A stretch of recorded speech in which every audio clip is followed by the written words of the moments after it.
Welcome to the 6-5 Insider Edition. I'm Patrick Moorhead with More Insights and Strategy, and I'm joined by my co-host Daniel Newman with Future Research.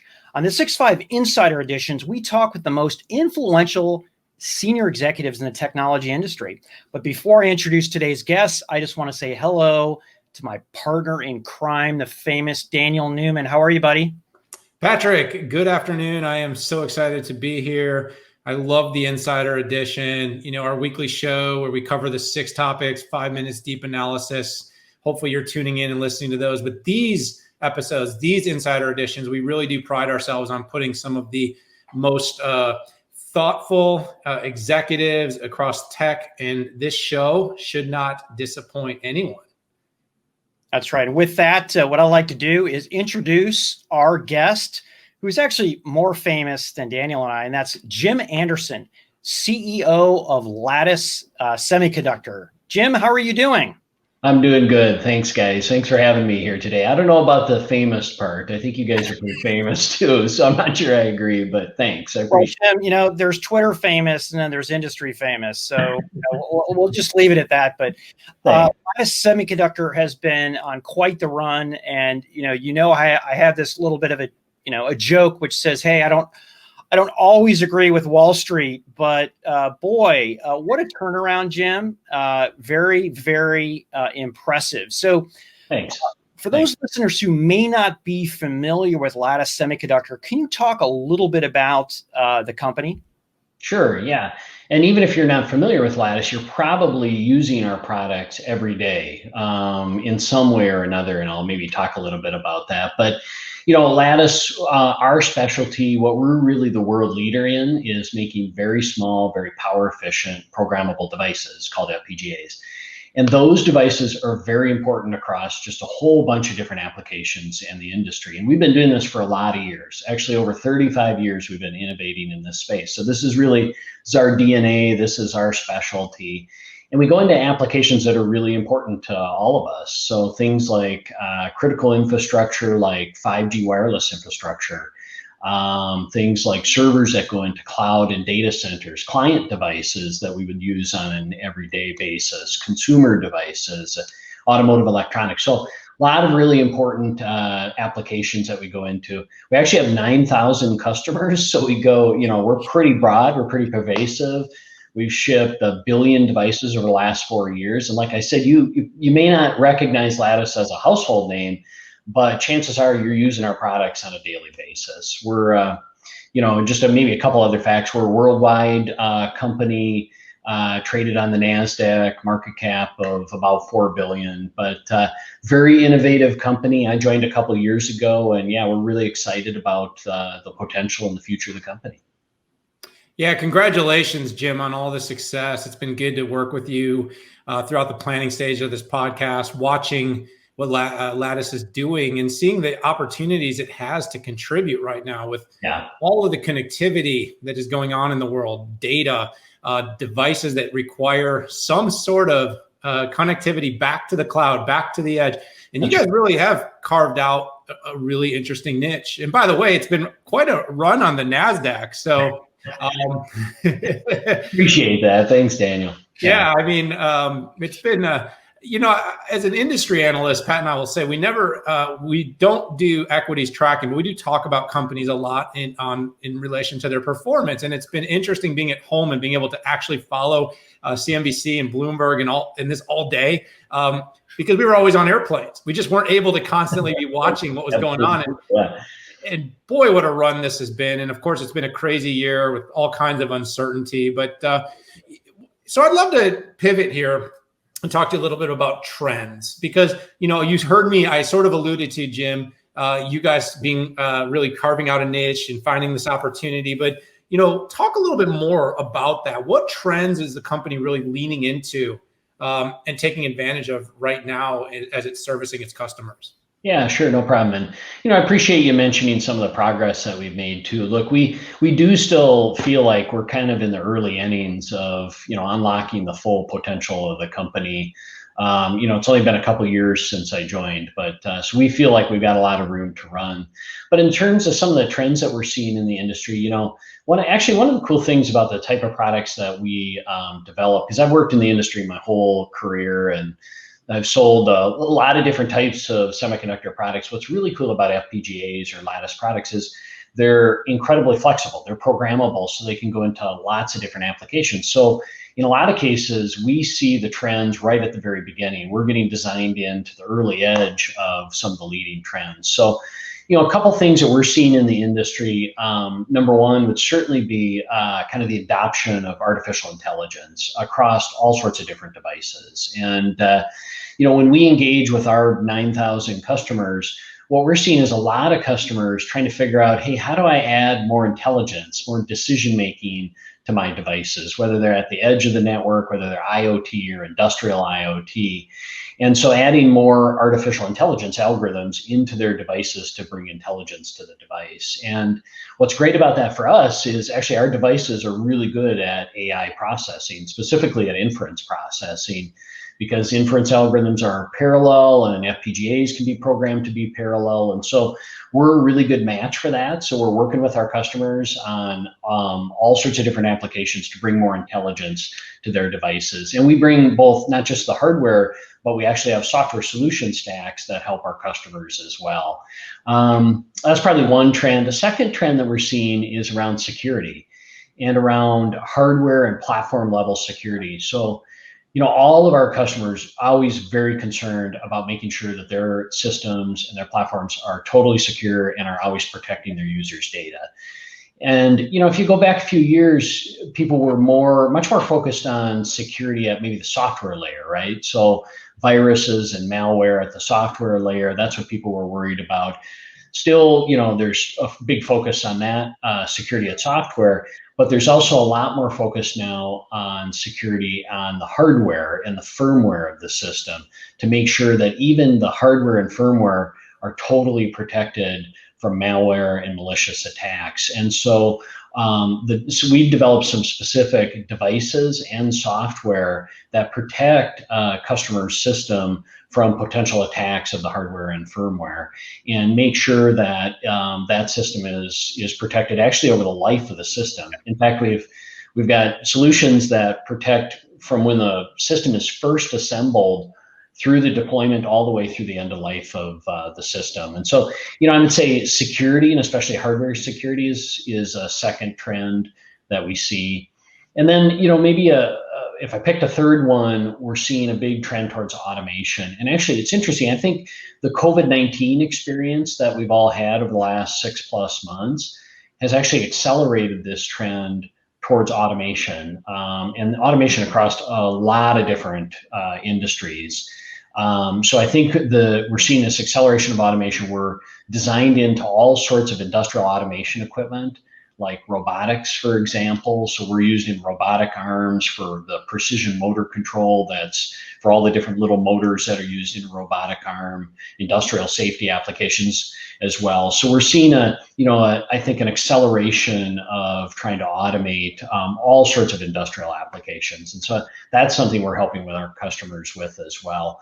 But yeah, it's pretty exciting. Like I said, one of the great things about our devices is they're unbelievably flexible, and I'm always amazed at what customers are using our devices for. Every time I talk to a customer, I'm amazed at what new application they've found for our products. Yeah, it's a great overview, Jim, and I am amazed. It's always great when your company can intersect all the major buzzwords. I know my company and Daniel certainly do. Otherwise, we wouldn't be in business. You're actually delivering real products based on that. And one thing for our listeners, if you're not deep into chips, think of an FPGA as just incredibly programmable, and that's just not just on the software side. You're actually programming the hardware and how it works. So this might contrast versus what we call an ASIC, an application-specific integrated circuit that might add an extra year to your development cycle. And that's the great part, and why having FPGAs all along that path are really smart, particularly when they're low power like lattices. But let's jump into something different. So I had the pleasure of cataloging it. I covered AMD when you were running the client division at AMD, and you certainly a lot of heads turned when you moved to Lattice because AMD looked like it was on its way, and your business was the business that was feeding the company, and quite frankly, the driving its stock. But you came in and made a lot of changes. This stock run up and didn't just happen by accident. I happened to catalog this. I would say the beginning of my coverage was your financial analyst day in New York City.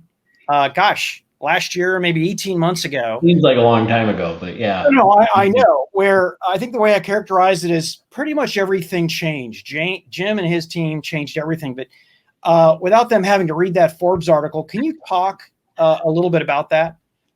Yeah, sure. Maybe a little bit about kind of why I got attracted to Lattice. So kind of why I joined Lattice is, what I saw at the company was a company that had sort of some really good foundation fundamentals, but needed a better strategy, some more focus, right? And so a couple of things that the company had was, number one, it had a great stable of technology, right? So great portfolio of technology, long history of innovation, sort of good culture of innovation. That's really important to a high-tech product company, number one.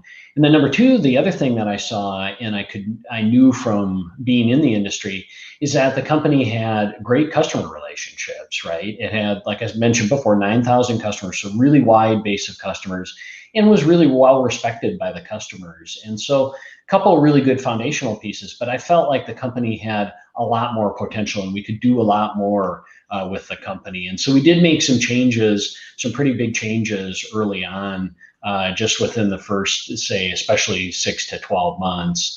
One of the changes that I think was probably the most important and one of the first changes that we made, and this really came within really the first 3, 4, 5 months, was we brought in an entirely new leadership team. And we brought in new leaders for engineering, for sales, for marketing, for operations, for finance, entirely new leadership team. And this team didn't just have a little bit of experience in the industry, like 5 or 10 years of experience. Literally, each one of those people has like multiple decades of experience in the FPGA industry. So they know the products, they know the customers, they know the industry in and out, right? So that was really important. But more important than that is they help drive a cultural change at the company, a cultural change around moving much faster, getting much more products out the door, right? Innovating even faster than we had in the past, executing better, being more disciplined and much more accountable. And so I think there was a big cultural change that happened as part of that leadership change. So I think that was one big change that I feel really good about that we did very early on. The second big change that we made was to the fundamental strategy of the company. If you look back over the years, say a few years ago, the Lattice was just trying to do too many different things. And what we did is we really focused the company on its core expertise, what it's been great at for over 35 years, which is what I said at the beginning, right? These small, power efficient FPGAs. That's what it's always been great at. We really refocused the company on that, doubled down on that, increased the investment, not just in the hardware devices, but especially in the software as well, started building application-specific software. And you're already starting to see the results of that now with new products coming out the door. We've actually tripled the cadence of products that we're bringing out versus just a few years ago. So 3 times as many products we're getting out the door. And so I think that strategic shift on our product roadmap and focus was a big deal. And then maybe the third one that which is more mundane, but is important too, is we put a lot of new operational discipline into the company. And I know that sounds more mundane, but it really is important. It's important to our customers because it helps us really execute our roadmap in a very reliable way. And so that was probably the third big change. But look, we feel like we've just kind of scratched the surface and we're kind of in the early innings. And although we made some reasonable progress to date over the last couple of years, we feel like we've got a lot more work to do, and we're really excited about the future. Yeah, it's been a very impressive run. And our audience is a real mix, Jim. We have some business and investor folks. I think we've been we've been satisfying them a little bit throughout the beginning of this show, but we also have the geeks and the nerds. So Pat did the 101 explaining the FPGA, but then we have the people that are going to see that, you, the CEO of Lattice, joined our show, and they're going to want to hear a little bit more. And so I'm going to riff off that last question that Pat asked you. Sure. Just kind of, you mentioned all the successes, but dig a little bit deeper. And what are some of the accomplishments that you are most satisfied with? Because it looks like down to the product level, you guys have made some really impressive, moves into this FPGA space. Yeah, I appreciate that. I'm more of a guy that's focused on the future and what are the new challenges or opportunities in front of us. But, if I kind of reflect over the last couple of years since I joined, and if I tried to pick out one thing that I feel like kind of in reflection, I feel really good about, or that, we're proud about as a team, I think it has to do with the customers and a pretty significant change in the perception of Lattice at our customers. When I first joined the company, as you can imagine, I spent a lot of time with customers, right? I met as many customers as I could. I basically just listened, right? Tell me about what you love about Lattice, what you hate about Lattice, what we can do better. So I spent a lot of time in those first few months with customers. And, what I would hear is kind of mixed, right? I would hear, hey, we've worked with you guys for years. We like your products, but we sure would like to have more products from you. And we'd like those products to be delivered on a regular basis. And we'd like a long-term roadmap. And so, there were good, and there were areas that we definitely had to improve. And so we spent a lot of time rebuilding our product roadmap, not just for the next year or two, but really for the next 5 to 7 years, and then sharing that with all of our top most strategic customers. And that roadmap, we feel, is really innovative. It's expanding our product portfolio. A little bit of that is public today, but as you can imagine, a lot more of that is still, we haven't shared publicly, but we shared it with our customers, and they're really excited about that. And I think over the last couple of years, we've really shifted the perception and the customers from, Lattice as just a component supplier to Lattice as, wow, this is a company that we can partner with on driving all sorts of future innovations around some of those areas I mentioned earlier, whether it's automation or artificial intelligence or security. These guys can be a real partner to us moving forward. And so I feel really good about how we've shifted that perception with the customer to now perceiving Lattice as much more of a partner and a strategic solution supplier. And, we still have more work to do. There's still a lot more opportunity to continue to drive that with our customers. But, I'm probably most proud of that over the last couple of years. Yeah, Jim, the increased rate of change in terms of the product schedule has been impressive. And whether, I saw Nexus in 20 nanometer FDSOI, Crosslink NX, Certus NX, and I'm sure you have a robust roadmap. We do. That the engineers are working on too. And by the way, a lot of this was done during the pandemic. I mean, it's been full of surprises out there. And I'm curious, how has Lattice weathered the storm? That's a good question. Yeah, certainly 2020 has been a little bit different year than we all thought at the beginning of 2020. So, I think all things considered, we've weathered it pretty well. One of the things, Pat, because you mentioned it just now, that I was really worried about when we first went into that, where a lot of employees working from home, and we still have over 50% of our employees working from home. And when we first moved into that mode in kind of the late March timeframe, I was pretty concerned that, hey, that might have some impact to our productivity or execution ability. And, because we had built out this really cool roadmap, we were really excited about all these innovative products we were bringing out. We had committed a bunch of these programs to our customers and externally as well. And so I was a little worried about, hey, what kind of impact would that have to execution? But, hats off to our engineering team. They really did make that transition pretty successfully. And they've really continued to execute on the product roadmap, even despite the work from home and all of the dynamics around COVID-19. So look, we've continued to get products out on schedule. Our roadmap looks really strong. The other thing I would say, since we were just talking about customers too, is, with our sales team, I was worried about starting to lose touch with our customers, right? If you can't visit them, I'm a guy that loves to visit the customers face to face, be, talking with them all the time. And I thought, geez, if you can't visit them face to face, how do you keep that customer intimacy? But I was surprised by our sales team still has been able to really keep that high level of customer engagement. And the funny thing is that what I didn't realize is, look, our customers weren't traveling, right? Like they weren't traveling on airplanes. They weren't commuting to their jobs either. So in some sense, they actually have more time available. And so we've actually found it a little easier to get a hold of some of our customers now in the current environment. Now it's through over video or Zoom or whatever, right? But still the level of engagement is really high. So I think, look, all things considered, definitely dynamic environment, lots of challenges this year, but I think all things considered, we've weathered it pretty well. And, obviously we all hope that, things start to return to whatever the new normal is as soon as possible. Yeah, it's been a heck of a year, Jim.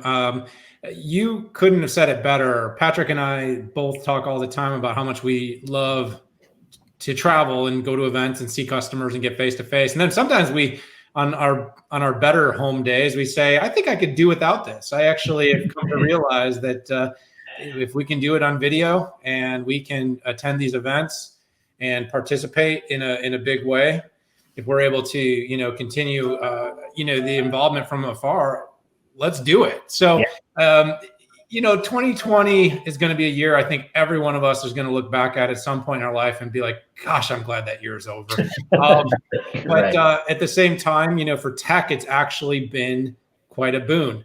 And so like you guys, and speaking of, tech, and every company has to deal with competition, and Lattice has had a lot of success. It's grown. Its revenues are up. Its stock price is up. Its ambitions are up. You've brought in this new team, and it's feeling strong. But your competition is legit. How is that kind of scene shoring up?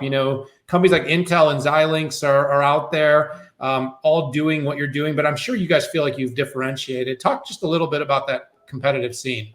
Yeah, look, we always take competition super seriously, right? No doubt about that. And so we're always focused on that. But, we feel like we're really well positioned when it comes to the competitive environment. We believe we're really the only company out there that's really innovating and aggressively investing in this area that we talked about, this small, power efficient, programmable devices. We think we've got the most innovation and the most competitive roadmap out there. Yeah, when you look at the two competitors you just mentioned, Xilinx and the former Altera, now part of Intel, what we see is they are very focused on making very, very large FPGAs, very large, very high power FPGAs that are focused on some specific applications like data center acceleration.